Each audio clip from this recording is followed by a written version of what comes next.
Commission मिला, क्या मेरा टीडीएस कटेगा? हाँ, देने वाला टीडीएस काटेगा, वो तो कमीशन पे टीडीएस काटते हैं, है ना। 15,000 से ऊपर होते 5% टीडीएस काटते हैं। अब मेरा वैसे टैक्स बनता नहीं है, तो मैं क्या करूंगा, अपनी रिटर्न भरूंगा और जो मेरा टीडीएस कटा है उसका रिफंड ले लूंगा। पर रिफंड लेने के लिए रिटर्न भरना तो जरूरी है, तो इसलिए जिन लोगों को रिफंड लेना होता है उनको रिटर्न भरना मैंडेटरी होता है। समझ गए किन किन लोगों को रिटर्न भरना जरूरी है? yes. ठीक है। अब इसमें जो मैंने कल आपको नए वाले पॉइंट बताए थे वो और सुन लीजिए। Mandatory return filing case of high value transaction, इनको क्या बोला है? High value transaction. और ये 7th प्रोविजन में लिखे गए हैं। क्या लिखा? A person other than firm और कंपनी, फर्म और कंपनी को तो हम में से बननी है तो उसको हटा दो, उसके लिए कुछ अलग से सोचने की जरूरत नहीं।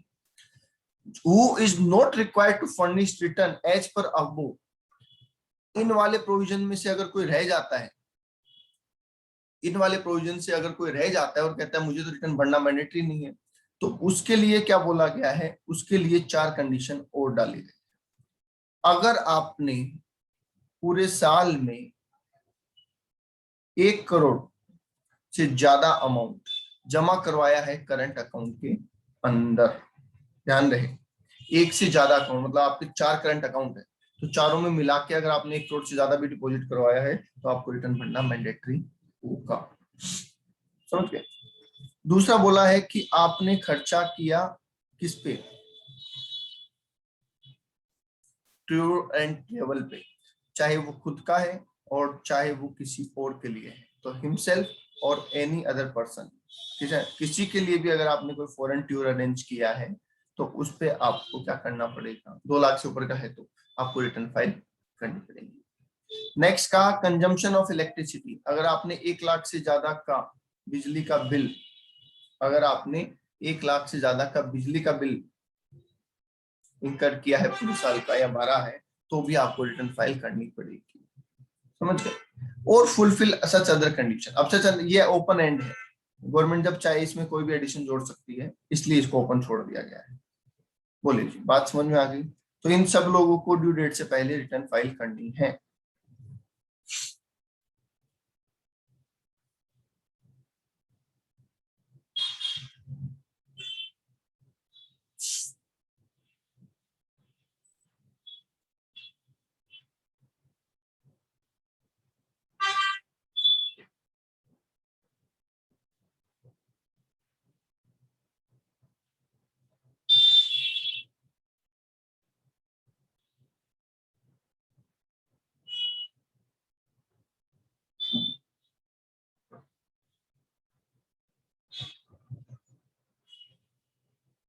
ओके, चलिए आगे क्या बोला गया है कि जो हम 54B 54D EC ये सारी एग्जामिशंस लेते हैं, ये भी हमें तभी मिलती है जब हम रिटर्न भरते हैं। ठीक है, तो इनकी भी डिडक्शन तभी, एग्जामिशन तभी मिलेगी जब हम रिटर्न फाइल करेंगे। अगर ये एग्जामिशन लेने से पहले हमारी इनकम ज्यादा है तो फॉर एग्जांपल 54B में मुझे क्या मिलनी है? छूट मिलनी है। 54B में मुझे क्या मिलनी है? एग्जामिशन मिलनी है। तो इससे पहले मेरी इनकम कितनी थी? 3 लाख का मुझे कैपिटल गेन हुआ, ध्यान से सुनिए, 3 लाख का मुझे LTCG हुआ, तो मेरी इनकम 2.5 लाख से ज्यादा है। पर मुझे 54B में 2 लाख की छूट मिल गई, तो मेरी वैसे इनकम कितनी होगी? 1 लाख। तो बोला गया कि अगर ये इनकम बिफोर क्लेमिंग दिस भी बेसिक लिमिट से ज्यादा है तो भी आपको रिटर्न फाइल करनी है। समझ गए? तो आप ऐसा भी कर सकते हैं, यहाँ पे ये जो लिखा था ना डिडक्शन से पहले, आप ये भी लिख सकते हैं बिफोर एग्जम्पशन अंडर सेक्शन 54। 54 वाली सारी एग्जम्पशन से पहले भी देखेंगे हम, अगर वो इनकम भी क्या है 2.5 लाख से ज्यादा है, बेसिक लिमिट से ज्यादा है, तो आपको रिटर्न फाइल करनी होगी।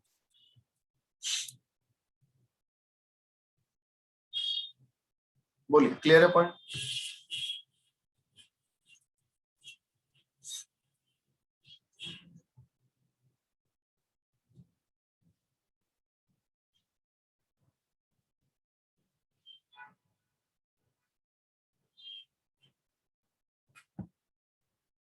हाँ जी, क्लियर है पॉइंट?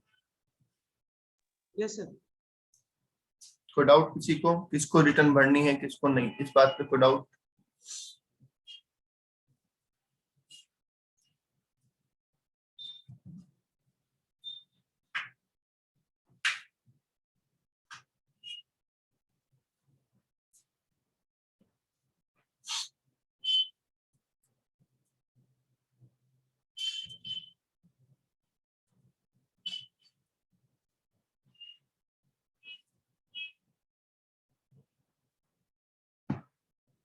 चलिए, उसके बाद आई रिटर्न ऑफ इनकम, जो हमने कल फॉर्म की बात की थी।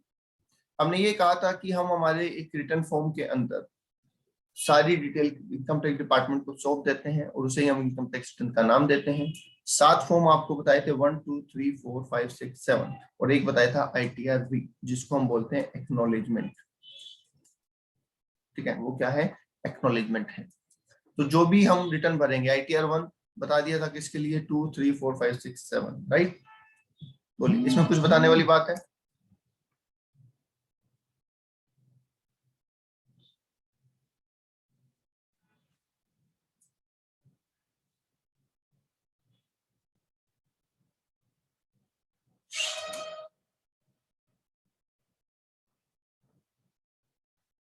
हाँ, आराम से देखो।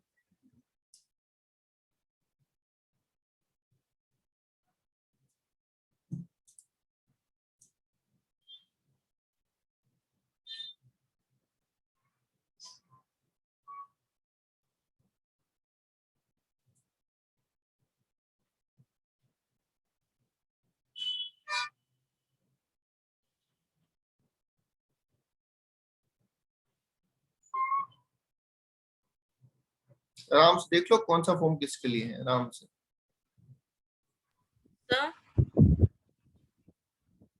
बोलिए। ITR 2 में ना हमने लिखा है कि BNP के अलावा कोई सी भी इनकम हो इंडिविजुअल और HUF की, तो उसको ITR 2 भरनी है। और ITR 1 में तो सर वो आ गया ना ऑलरेडी, जैसे इंडिविजुअल है, सैलरीड पर्सन है, तो उसको ITR 1 भरनी होगी या ITR 2 भरनी होगी फिर? तो 1 भरेगा ना, सैलरी है तो 1 भरेगा। अब मान लो कैपिटल गेन है तो 1 नहीं भर सकता फिर, तो सैलरी के साथ कैपिटल गेन भी तो हो सकता है। Yes sir. सैलरी के साथ कैपिटल गेन है, वो ITR-1 नहीं भर पाएगा। या फिर मान लो खाली कैपिटल गेन है तो ITR-1 नहीं भर पाएगा। फिर सर उसको ITR 2 भरनी होगी उस 2 टाइम। भरनी होगी। Okay sir.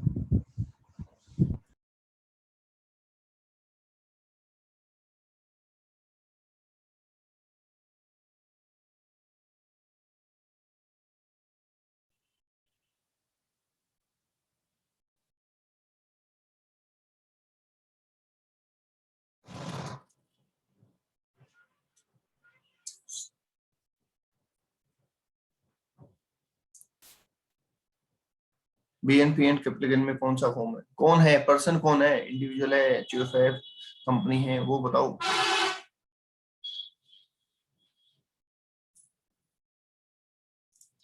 3, ITR-3। ऐसा नहीं है कि एक ITR में दूसरा ऑप्शन नहीं आता। ITR-3 में सारे हेड के ऑप्शन, ITR-3 में सारे हेड के ऑप्शन है, ऐसा नहीं है उसमें ऑप्शन नहीं है। सैलरी छोड़ के सारे हेड मिलेंगे। तो BNP ITR-3 मतलब जिसका बिजनेस है उसको ITR-3 ही भरना है। अब उसमें अदर सोर्स भी बढ़ सकता है, उसमें कैपिटल गेन भी बढ़ सकता है, उसमें HP भी बढ़ सकता है, वो सब भी आते हैं उसमें ऑप्शन।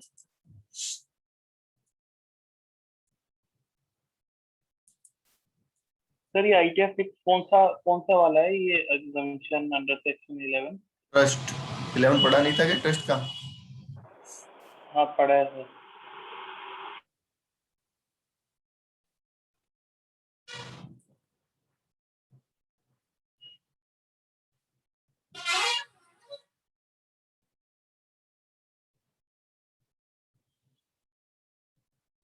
हाँ जी, और बताइए। याद रखो भैया, सेक्शंस और फॉर्म, ये छोटी छोटी चीजें याद रखनी पड़ेगी, जबकि आपको तो खूब कम चीजें याद रखनी है, अदरवाइज बहुत रखनी पड़ती है। चलिए, नेक्स्ट वन इज ITR-7। हाँ, ITR-7 में क्या हुआ ये भी आगे आ जाएगा, कौन कौन से हैं सब समझ में आ जाएगा। ITR 7 में जितने सेक्शन लिखे हैं वो सारे आगे आ जाएंगे। ओके, सुनिए, due date of return filing, this is the most important point. क्या कह रहे हैं, सुनिए, अगर आपके इंटरनेशनल ट्रांजैक्शन, अगर आपके इंटरनेशनल ट्रांजैक्शन है तो आपको बेसिकली क्या करना होता है, एक फॉर्म भरना पड़ता है, एक रिपोर्ट भरनी पड़ती है 3CEB फॉर्म में 92E सेक्शन के अंदर, मतलब जिसके अंदर आपने जो ऑनलाइन इंटरनेशनल ट्रांजैक्शन किए होंगे उनसे रिगार्डिंग, उनसे रिलेटेड जानकारी होगी, आप ये मान लीजिए, ठीक है। तो उनसे रिलेटेड जानकारी भरने के लिए ये फॉर्म भरना पड़ता है। ये फॉर्म भरने की डेट 30 नवंबर है। तो मुझे बताओ, क्या ये फॉर्म भरने से पहले हम रिटर्न भर सकते हैं? बताइए भाई, एक रिपोर्ट हमें देनी होती है और वो रिपोर्ट देने के बाद आपको रिटर्न भरनी है, या उस रिपोर्ट के साथ आपको रिटर्न भरनी है। तो ये रिपोर्ट देने की डेट 30 नवंबर है, तो ऑटोमेटिक क्या रिटर्न भरने की डेट भी 30 नवंबर हो जाएगी?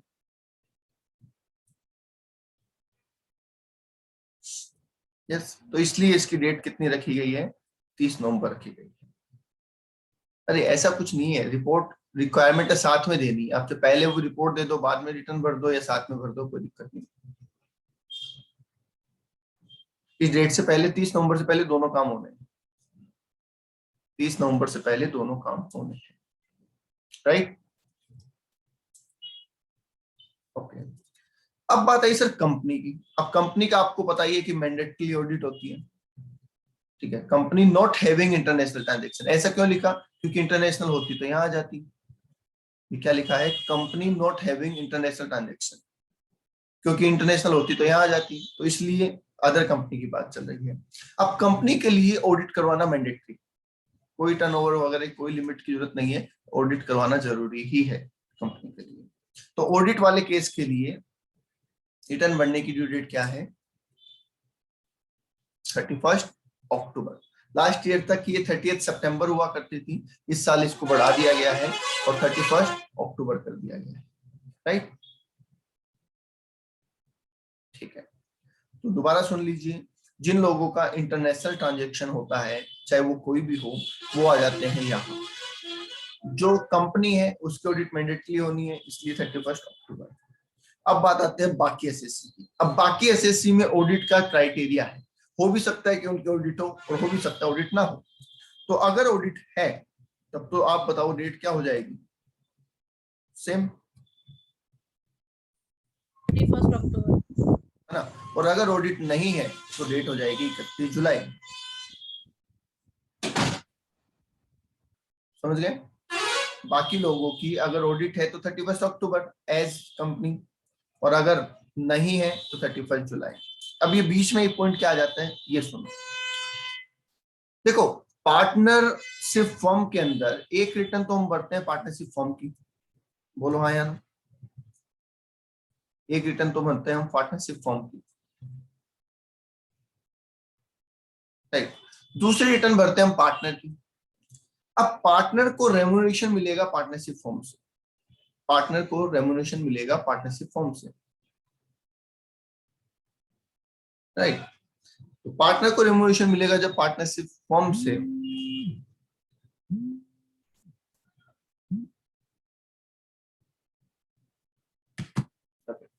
तो वो फाइनलाइज कब होगा, जब फर्म की इनकम फाइनलाइज होगी, फर्म के अकाउंट फाइनलाइज होंगे। तो इसलिए जो पार्टनरशिप फर्म है उसकी अगर ऑडिट होती है तो पार्टनर के लिए भी एक्स्ट्रा टाइम दिया गया और पार्टनर के लिए भी सेम टाइम कर दी गई, कितनी, 31 अक्टूबर।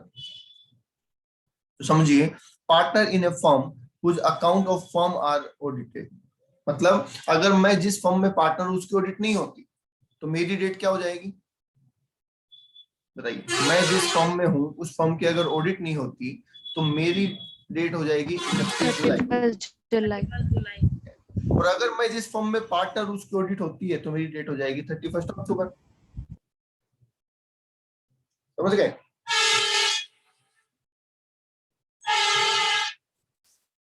चले आगे, कोई डाउट है किसी को यहां तक तो बोल दो।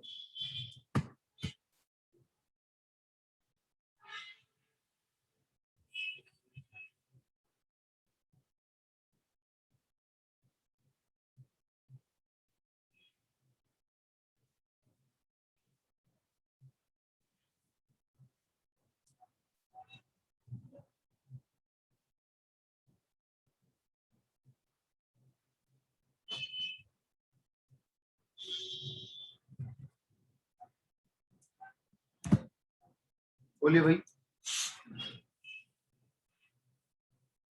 ओके, आगे कहा गया कि सर हम तो रिटर्न भरना भूल गए, लेट हो गए, है ना, नहीं भर पाए, कुछ भी सिचुएशन हो सकती है, तो फिर क्या होगा? नहीं भरी, 31 जुलाई तक ड्यू डेट थी, ड्यू डेट तो आप ऊपर देख लोगे टेबल में, अब 31 जुलाई आपकी ड्यू डेट है और आपने रिटर्न नहीं भरी, तो क्या होगा बताओ? तो दो चीजें होगी आपके साथ, एक लगेगी पेनल्टी, एक लगेगी पेनल्टी, या पेनल्टी मत बोलो, फीस बोल दो, एक लगेगी लेट फीस और एक लगेगा इंटरेस्ट। ठीक है, क्या दोनों साथ में लग सकते हैं? यस, दोनों साथ में लग सकते हैं। कैसे, समझिए। मान लीजिए कि मुझे अपनी रिटर्न भरनी है 31 जुलाई तक और मेरा उसमें टैक्स भी बनता है, मेरा उसमें टैक्स भी बनता है, और मैंने रिटर्न जुलाई में ना भर के अगस्त में भरी, तो डिपार्टमेंट कहता है कि तुमने रिटर्न लेट भरी, इसके लिए तुम पे फीस लगेगी, लेट फीस। वो फॉर्म भरने की फीस है, चाहे टैक्स बने चाहे ना बने। बताओ, क्लियर है? अगर मुझे फॉर्म भरना लायबल हूं मैं फॉर्म भरने के लिए, तो मुझ पे लेट फीस लगेगी, चाहे फिर उसमें मेरा टैक्स बनता है या नहीं बनता है, उससे कोई फर्क नहीं पड़ता, राइट। बट अगर मेरा टैक्स बनता है तो गवर्नमेंट को क्या रेवेन्यू भी लेट मिल रही है? बताइए। यस, अब रेवेन्यू लेट मिल रही है तो वो इंटरेस्ट भी चाहते हैं। तो ध्यान से समझिएगा, दो सिनेरियो है यहाँ पे, एक है फीस और एक है इंटरेस्ट। फीस हर हालत में लगेगी, उसमें कोई रिलैक्सेशन नहीं है, ड्यू डेट से एक दिन भी आ गया तो भी लगेगी, 5 दिन आ गए तो भी लगेगी, 5 महीने आ गए तो भी लगेगी, ड्यू डेट निकलते ही फीस लगना तो तय है। इंटरेस्ट तभी लगेगा जब आपका टैक्स बनता है, क्योंकि अगर गवर्नमेंट को रेवेन्यू लॉस ही नहीं हुआ है, रेवेन्यू लेट नहीं मिली है, तो किस बात का इंटरेस्ट? इंटरेस्ट तो ये लेता है ना कि आपने लेट पेमेंट किया है, समझ गए? तो इंटरेस्ट तभी लगेगा जब टैक्स हो, और फीस लगेगी ही लगेगी। बोलो, क्लियर है बात?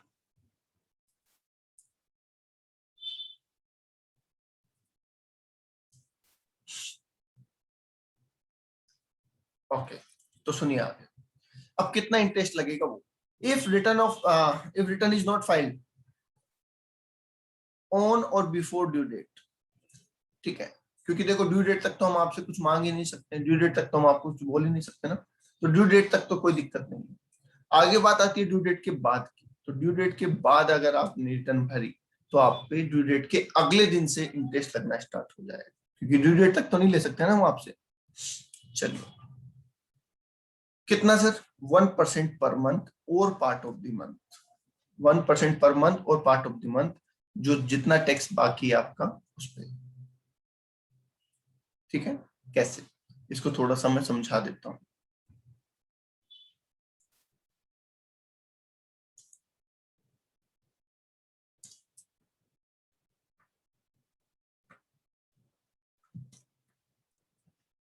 देखिए, मान लीजिए आपकी ड्यू डेट है सर 31 जुलाई,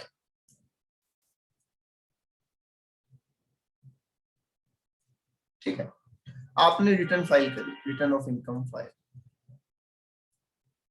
आपने रिटर्न फाइल करी है 3 सितंबर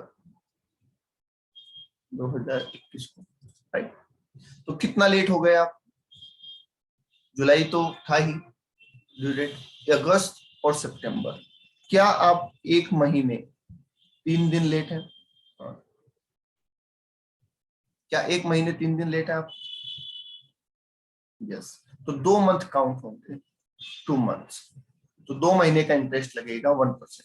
अब मान लीजिए यहाँ पे आपका टैक्स था 5,000 रुपए, तो 1% पर मंथ, 5,000 का 1% इंटू 2 मंथ, कितने रुपए हो गए? 100 रुपए का आप पे क्या लग जाएगा? 234A का इंटरेस्ट लग जाएगा।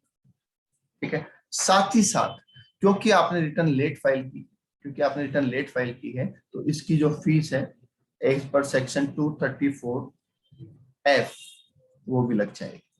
फीस कितनी होती है?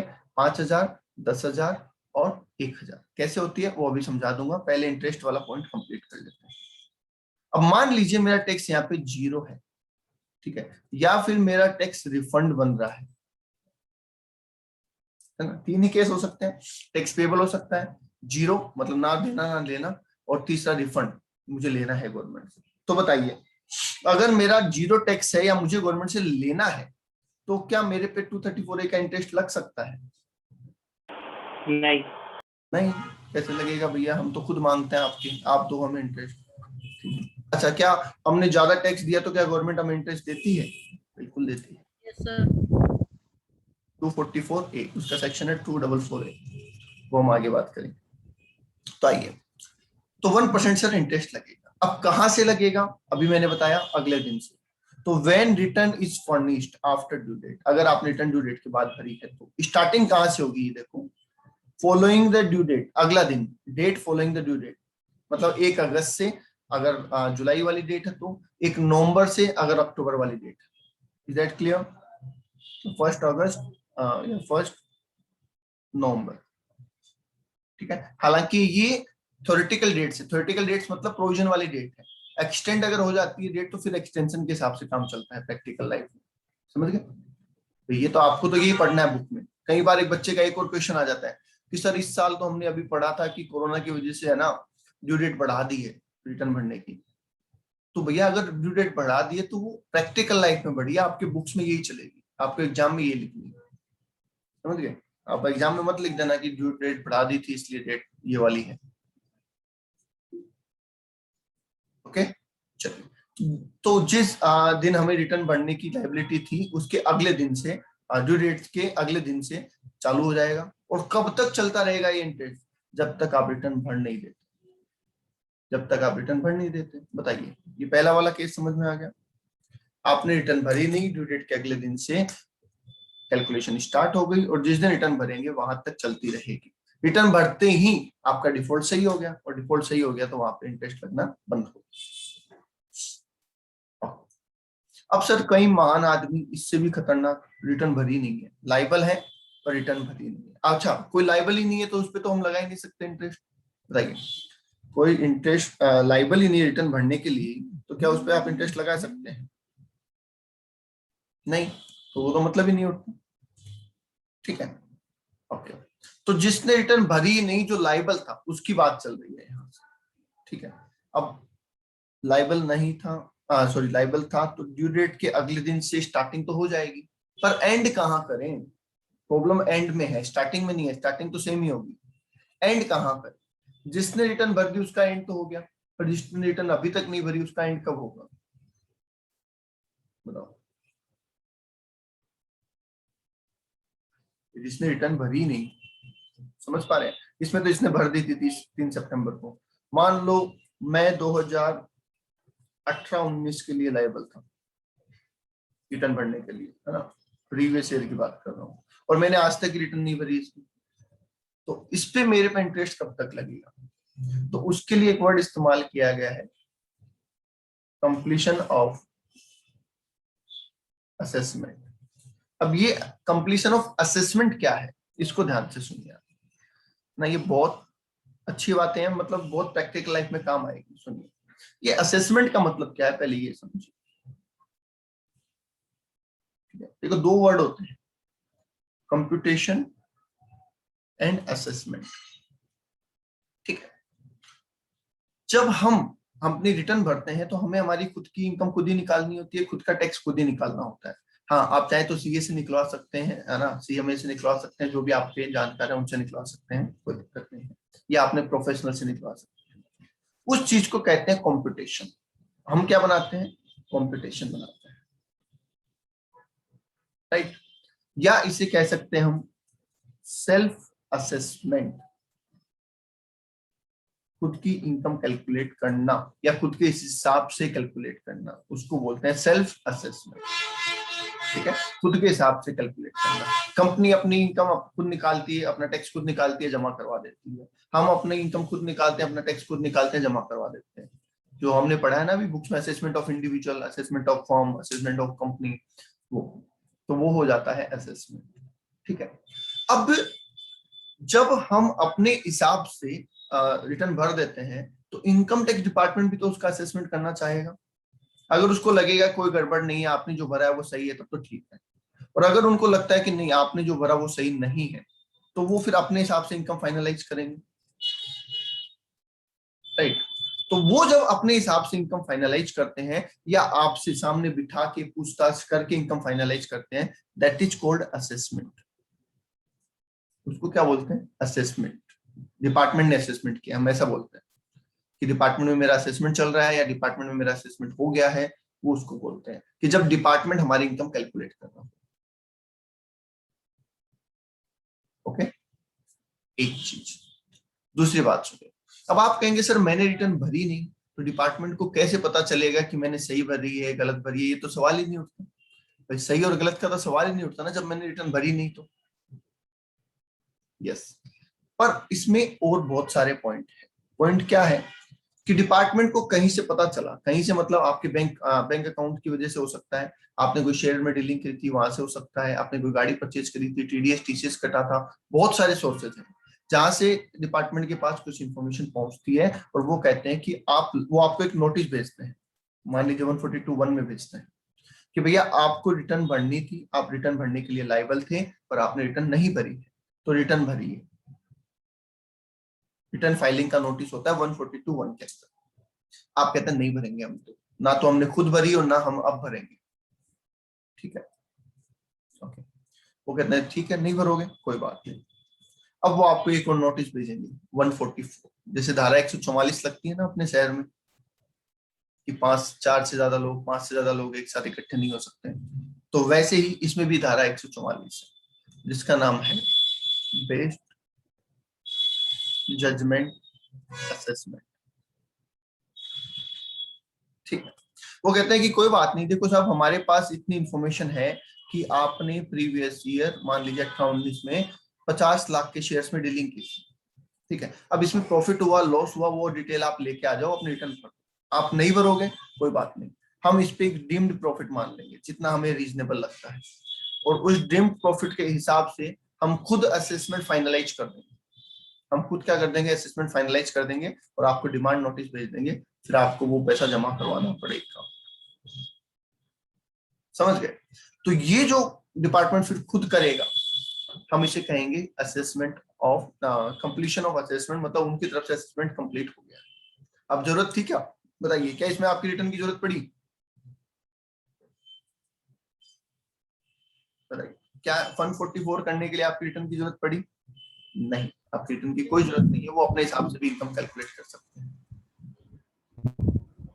सर डिपार्टमेंट है ना, उनके पास हमारे कनेक्टिविटी रहती है, जैसे आप कल बता रहे थे कि हमारे आधार कार्ड से कनेक्टिविटी रहती है सब चीज की, तो उसके थ्रू उनको पता तो चल गया कि हम लोगों ने रिटर्न फाइलिंग नहीं करी लेकिन हमने इतनी इनकम कमाई है। लेकिन सर और भी तो बहुत सारी ऐसी चीजें हैं जिसका आधार से लिंक नहीं होगा या जिससे उनको पता ही नहीं चले कि इसने और इतनी इनकम है। जो मान लिया वो 50 लाख कमाए और उसने डीम प्रॉफिट के हिसाब से डिपार्टमेंट ने उसे टैक्स ले लिया, लेकिन सर और भी तो बहुत सारी चीजें हैं जिन पे वो टैक्स ले ही नहीं पाएंगे फिर तो। देखिए क्या, 3 तरीके के लोग होते हैं। एक जो रिटर्न फाइल करते हैं, अब उसमें 2 कैटेगरी हो सकती है, कम भरते हैं कम भरते हैं या सही भरते हैं। सही भरते हैं उनको कोई दिक्कत नहीं है, जो कम भरते हैं उनके लिए स्क्रूटनी नाम से एक असेसमेंट होता है, उनको बुला के पूछताछ करके सारा काम हो सकता है। दूसरे लोग ऐसे जो रिटर्न भरने के लिए लायबल ही नहीं है, मतलब वो कम कमाते हैं तो उनको कोई दिक्कत नहीं है। तीसरे लोग ये वाले जो लायबल है पर रिटर्न नहीं भरते। अब लायबल है रिटर्न नहीं भरते तो इनके लिए क्या होता है, इनके लिए इनकी जब कोई जानकारी मिलती है उनको डिपार्टमेंट को, तो वो नोटिस भेजते हैं कि भैया इस साल के लिए आप लायबल थे, आपने रिटर्न नहीं भरी, अपनी रिटर्न भरो। पहले वो बहुत प्यार से आपसे रिटर्न मंगवाते हैं, पर इसका मतलब ये नहीं है कि आपने रिटर्न भर दी और वो आपको बोलेंगे ठीक है बेटा रिटर्न भर दी अब जाओ। वो उस पर और भी कार्रवाई करते हैं। अगर आप रिटर्न भरोगे, इस केस में आप अगर रिटर्न भरने जाते तो वो आपके ऊपर लेट रिटर्न भरने की, रिटर्न ना भरने की, वो सब पेनल्टी इंटरेस्ट तो लगाते लगाते, ठीक है? साथ ही साथ जो रिटर्न आप भरोगे उसके रिगार्डिंग फिर डॉक्यूमेंट भी मांगेंगे कि आपने ये प्रॉफिट दिखाया है तो इसका स्टेटमेंट ला के दो, वो सब चीजें भी उसमें चल सकती है। एक चीज, ठीक है। दूसरी चीज पे आएगी। दूसरी चीज आप कह रहे हैं कि सर अगर मान लो फिर भी हमने नहीं रिटर्न भरी तो वो हमारी अपने हिसाब से इनकम निकाल के भेज देंगे, ठीक है? अपने हिसाब से उन्होंने इनकम निकाल के भेज दी, टैक्स ले लिया हमसे, हिस्सा खत्म, ओके। पर कल को अगर उन्हें कोई और इनकम पकड़ में आ जाती है हमारी किसी और सोर्स से, तो फिर वो हमें एक नया नोटिस भेजेंगे और इस बार वो इनकम हमें भेजेंगे 147 और 148 का नोटिस भेजेंगे, जिसके अंदर बोलेंगे इनकम एस्केपिंग असेसमेंट, कि आपकी कोई इनकम टैक्स होने से छूट गई है। तो उनके पास बहुत सारा लंबा चौड़ा प्रोसीजर है, वो आपको पकड़ सकते हैं कभी भी अगर उनको नॉलेज मिलती है। और नॉलेज मिलती नहीं है तो आप कमाओ ना, लाखों कमाओ, करोड़ों कमाओ, क्या करेगा डिपार्टमेंट? कुछ नहीं कर सकता। अगर उनके पास आपकी जानकारी पहुंचती नहीं है तो वो क्या करेंगे? यस सर, ये जो बैंक असेसमेंट में अमाउंट आता है टैक्सेबल, उसमें पेनल्टी इंटरेस्ट सब एडिट होता है? अलग अलग होता है, हमेशा ध्यान रखना। Assessment proceeding and penalty proceeding both are different, कभी भी एक साथ नहीं होता। अगर आपको कोई कहे कि मैं इनकम टैक्स में गया था, उन्होंने मेरे ऊपर मेरी इनकम भी फाइनलाइज कर दी, टैक्स भी लगा दिया, पेनल्टी भी लगा दी, ऐसा कभी नहीं होता है। एक काम होता है असेसमेंट का, तो असेसमेंट के अंदर सिर्फ इनकम फाइनलाइज की जाती है कि भैया ठीक है आपकी इनकम 2 लाख, आप 2 लाख बता रहे थे, 2 लाख नहीं 4 लाख, ठीक है, और उसका टैक्स इतना बनता है, तो वो तो एक अलग चीज होती है। असेसमेंट का मतलब ओनली फाइनलाइजेशन ऑफ इनकम। फिर अलग से प्रोसीडिंग स्टार्ट होती है, पेनल्टी प्रोसीडिंग। उसके अंदर पेनल्टी लगनी चाहिए नहीं लगनी चाहिए, उसके लिए अलग से बहस चलती है। तो बोथ आर डिफरेंट ऑर्डर्स, वो दोनों के लिए अलग अलग ऑर्डर पास होते हैं।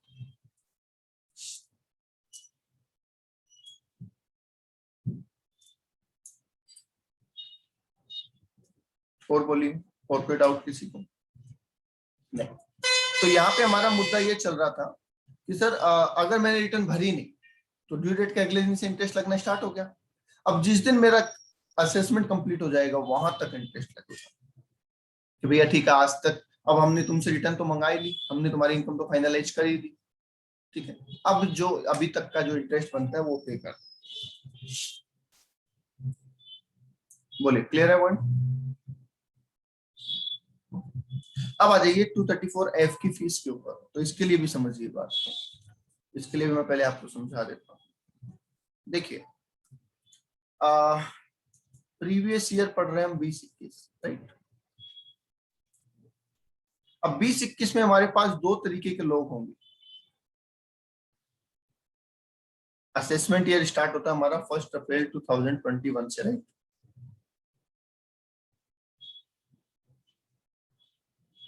रिटर्न हमें प्रीवियस ईयर में भरनी होती है, असेसमेंट ईयर में भरनी होती है?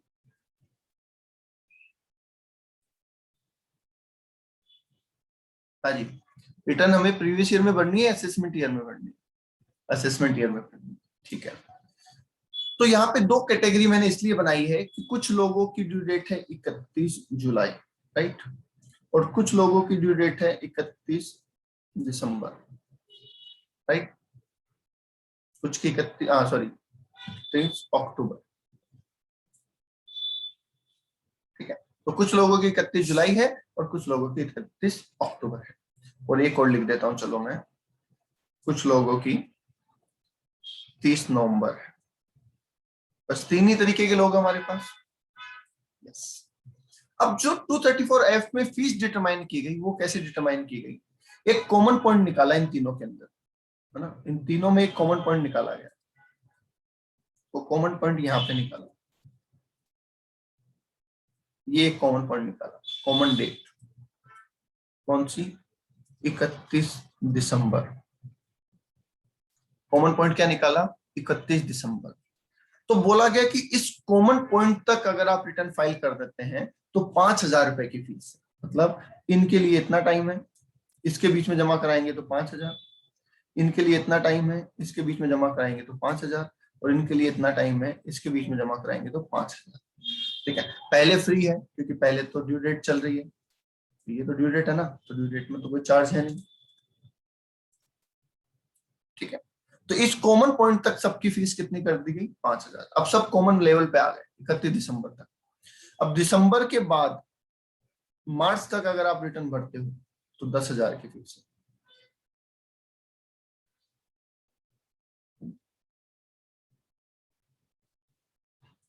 तो कॉमन पॉइंट तक सबकी फीस कितनी है? 5,000 रुपए, और कॉमन पॉइंट के बाद सबकी फीस कितनी है?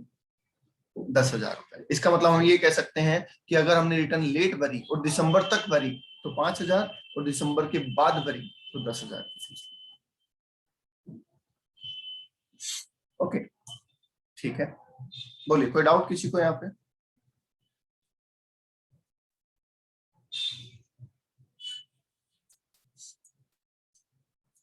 ओके, अब कुछ लोग आए छोटे मोटे जिनका बहुत छोटे सी इनकम है, वो कहते हैं सर हमारा तो इतना टैक्स ही नहीं बनता, आप इतनी फीस बना रहे हो, कि कल को हो सकता है जेन्युइनली अब किसी रीजन से मुझे लेट हो गया हो, पर मेरा तो इतना टैक्स ही नहीं बनता, आप बोल रहे हो सर इतना फीस भरो।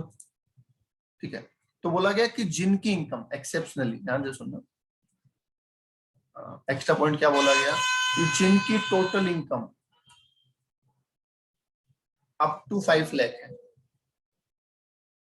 जिनकी total income up to 5 lakh है, उनके लिए मैक्सिमम फीस जो है वो 1000 रुपए है। मैक्सिमम फीस कितनी है? 1000 रुपए, चाहे वो रिटर्न यहाँ भरे, यहाँ भरे, यहाँ भरे, कहीं पे भी भरे। समझ गए? तो 3 तरीके की फीस हो गई। कॉमन याद रखो, 5000 रुपए 31 दिसंबर तक, उसके बाद 10,000 रुपए, पर जिसकी इनकम ही 5 लाख तक है उसके लिए 1000। तो देखिए, total income does not exceed 5 lakh तो 1000, 5 लाख से ऊपर है और 31 दिसंबर तक भरी है तो 5000, उसके बाद भरी है तो 10,000।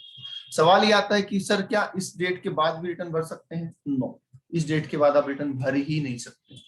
जब भर ही नहीं सकते तो फीस की तो बात ही खत्म हो गई, वो अलग मैटर चला जाएगा फिर। ओके,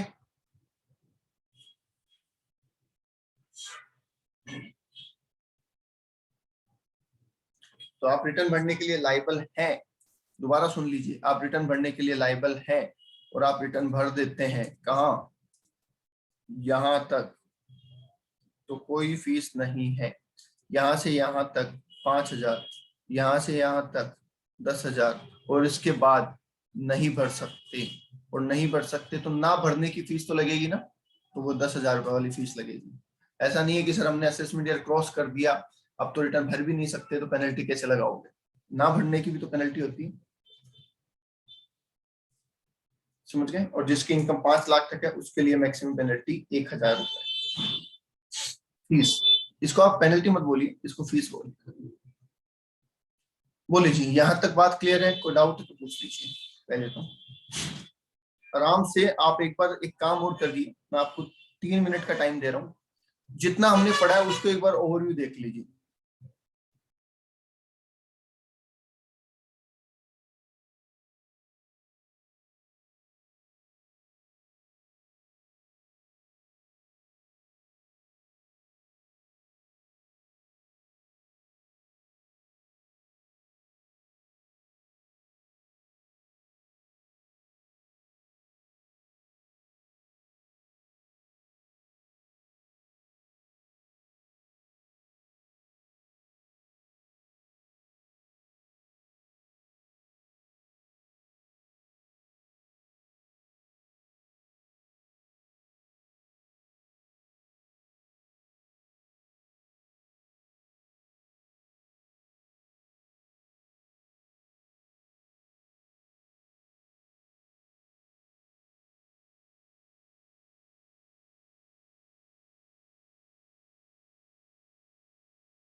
हाँ जी, पढ़ लिया? कोई डाउट किसी को है तो बोल दो।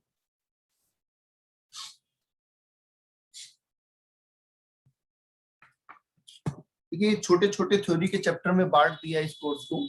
सीए फाइनल के अंदर क्या किया जाता है, एक चैप्टर आता है असेसमेंट प्रोसीजर।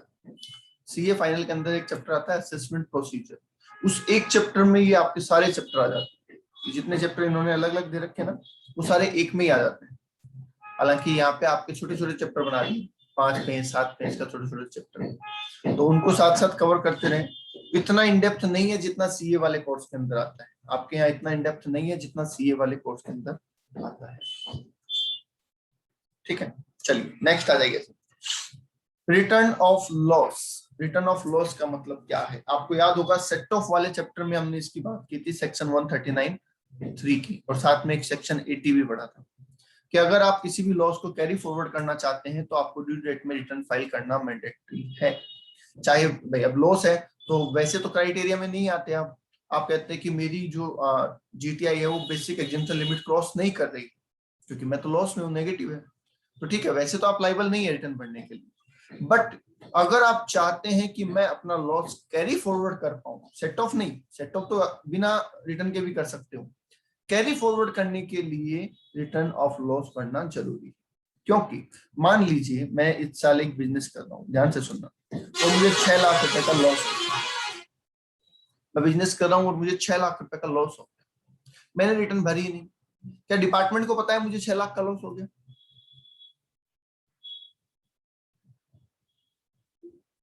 क्या डिपार्टमेंट को पता है मुझे 6 लाख का लॉस हो गया?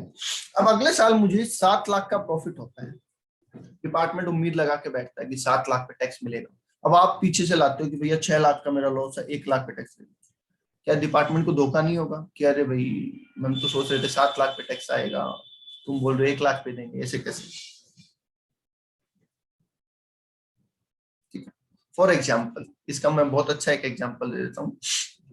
आप घर वालों ने आपको, आपके पापा ने आपको किसी कस्टमर के पास भेजा कोई पैसा लेने के लिए, मतलब कलेक्शन के लिए भेजा, आपकी दुकान का, आपके बिजनेस का कोई भी क्लाइंट होगा जिससे कोई पैसा कलेक्ट करना था, वो पैसा कलेक्ट करने के लिए पापा ने आपको भेजा। ठीक है, आपने पूछा कितने पैसे लाने हैं, पापा ने बोला 10,000 लेके आने। आपने कहा ठीक, आप चले गए। अब पापा घर पे बैठ के क्या सोच रहे हैं, 10,000 आने वाले हैं, उन्होंने प्लानिंग कर ली किसको देना है, क्या करना है, बिजली का बिल भरना है वगैरह वगैरह। बताओ आया ना कि भाई किसी पार्टी को देना है या किसी को पे करना है, क्या करना है, उन्होंने प्लानिंग करके बैठे हो आराम से घर पे। आप जाते हो और जाके कहते हो ये लो 500 रुपए। अब वो पूछते हैं 500 कैसे भाई, 10,000 लाने को बोला था, 500 कैसे?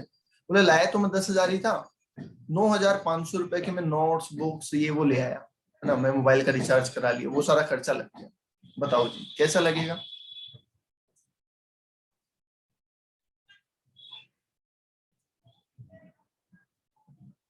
बोलो क्या रिएक्शन होगा पिताजी का? सर चामड़ा आजाद कर देंगे पापा। ठीक है, और ये अगर उनको लगेगा कि एक्सपेंसिव जेन्युइन भी है तो भी वो क्या बोलेंगे कि भाई जेन्युइन भी है तो पहले बताना तो चाहिए था ना कि मैं इस चीज के लिए खर्च करने वाला हूँ। पैसा खर्च करो कोई दिक्कत नहीं, पर एटलीस्ट इन्फॉर्म मी कि भाई इतना इतना पैसा है, ऐसे ऐसे लगाना है, मैं ले लूं क्या, पूछो तो सही, करो तो सही, ऐसे ही सीधे ही बस उड़ा दिए। समझ गए? यस। तो वैसे डिपार्टमेंट बोल रहा है कि भैया लॉस सेट ऑफ करना है, हम मना थोड़ी कर रहे हैं, पर हमें बताओ तो सही, तुम बिना बताई लग रहे हो। ठीक है, फिर हम विश्वास कैसे करें कि ये इतने का लॉस है? ठीक है, पापा कैसे विश्वास करें 9,500 के बिल है, लाओ दिखाओ, पर्चियां लाओ सारी, क्या पता गर्लफ्रेंड को घुमा के लाया हो, खर्चा वहां करे है ना? तो इसलिए डिपार्टमेंट कहता है पहले बताओ। तो if in case of loss filing of return not necessary, but अगर आप चाहते हैं कि लॉस कैरी फॉरवर्ड हो तो भैया रिटर्न तो भरनी पड़ेगी, और वो भी ड्यू डेट में भरनी पड़ेगी। अगर आप रिटर्न ड्यू डेट में नहीं भरते तो आप किसी भी लॉस को कैरी फॉरवर्ड नहीं कर सकते, हालांकि इसके एक्सेप्शन है। पहला एक्सेप्शन है अनअब्जॉर्ब्ड डेप्रिसिएशन। रिटर्न अगर इसमें भी रिटर्न भरनी जरूरी है, पर रिटर्न ड्यू डेट के बाद भी भरोगे तो चलेगा। समझ गए? Unabsorbed depreciation can be carried forwarded even if return is filed after due date. ठीक है, और एचपी के लॉस के लिए रिटर्न भरना भी जरूरी नहीं है, बिना रिटर्न भरे भी एचपी के लॉस को कैरी फॉरवर्ड किया जा सकता है। बता दीजिए फाइनली, यहां तक कोई डाउट है तो आज के लिए इतना ही।